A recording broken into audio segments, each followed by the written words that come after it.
Welcome back, Troglodytes, to the Trogly's Guitar Show.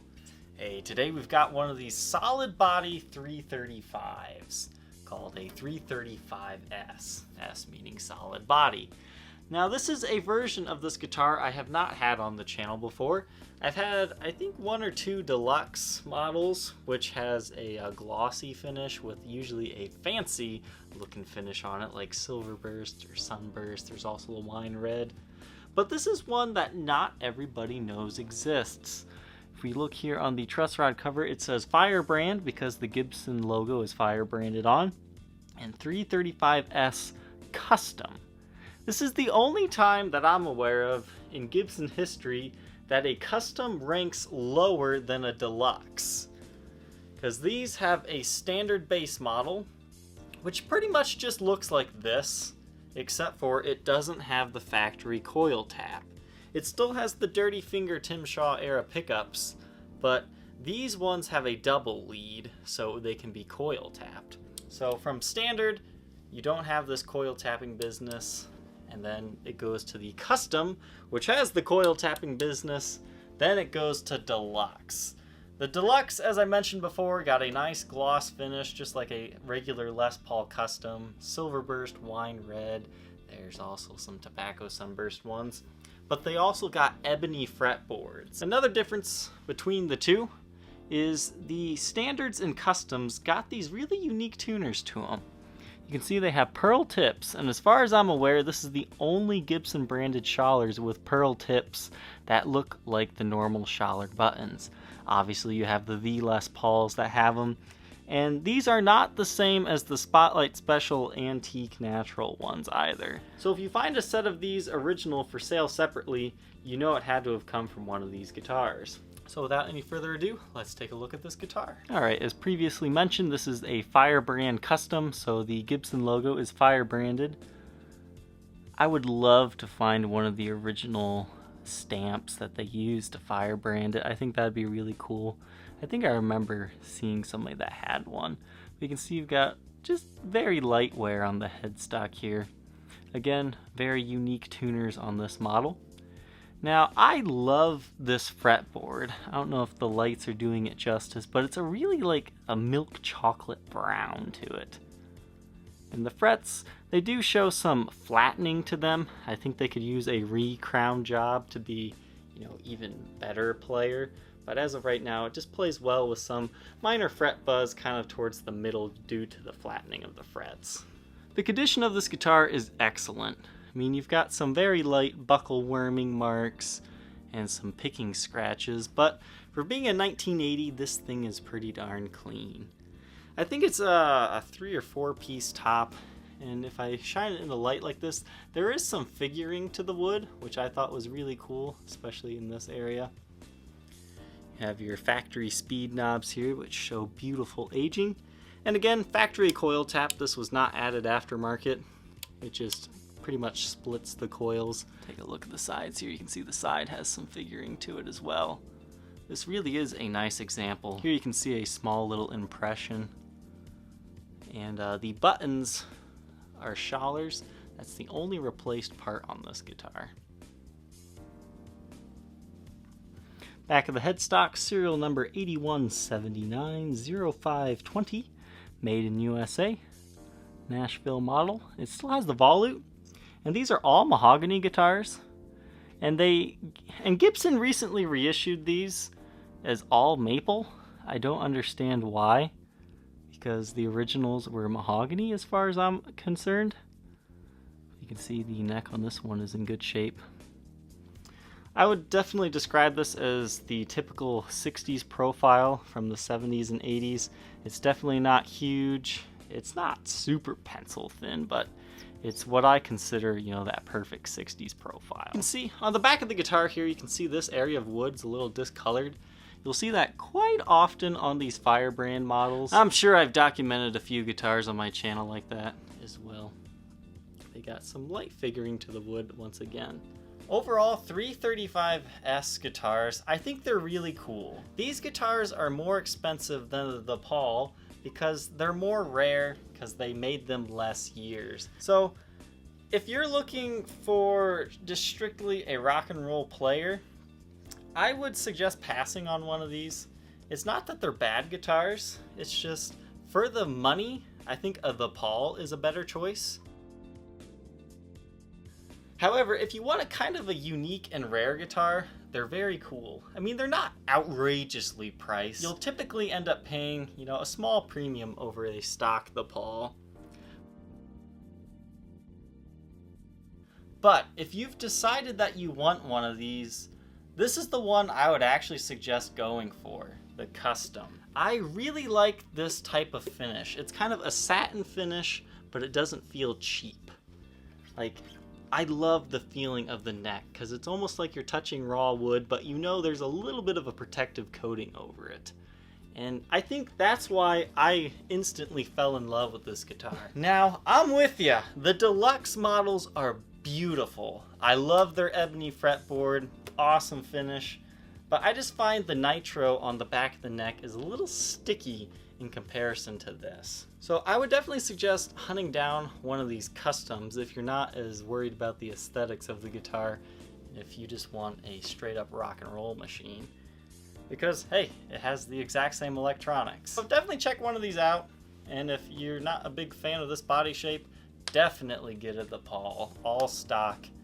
Pretty much the best 70s Gibson you can buy, because it just has all the same electronics as all the top end guitars. It's just not quite as pretty. We will take a quick look under Blacklight here. Everything is good on the face of the headstock.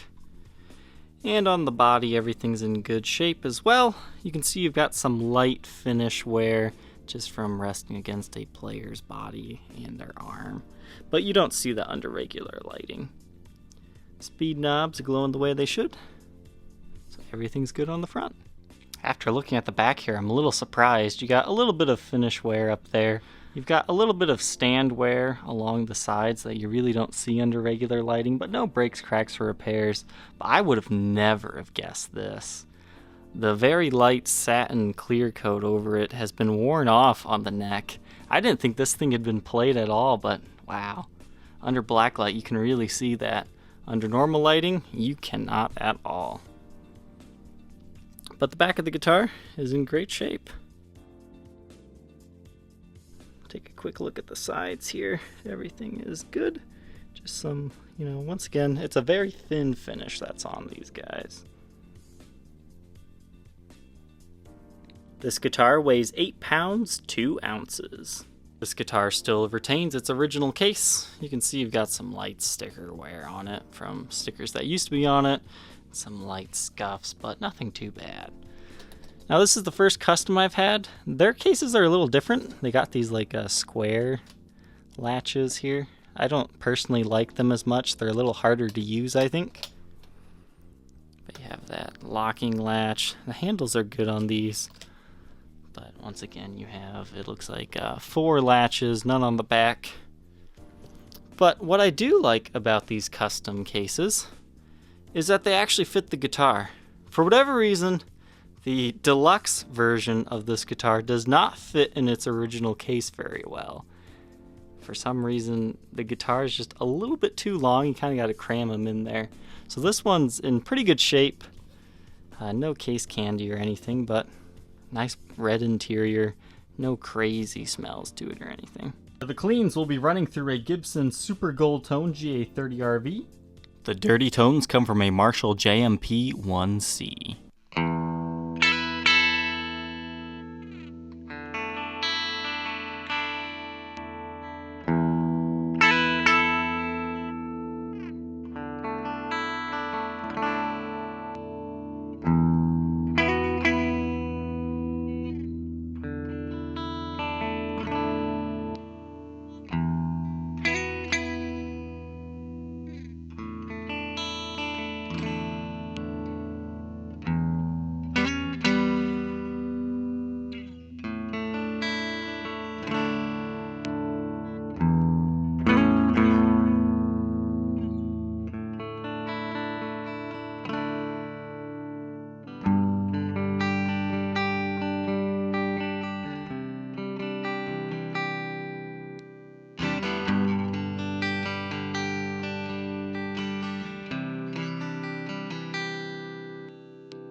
I hope you Troglodytes enjoyed this review.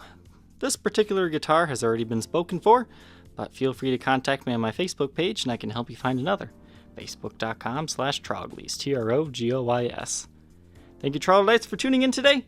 I hope you enjoyed. Don't forget to like, comment, and subscribe, and we will see you tomorrow on the next episode.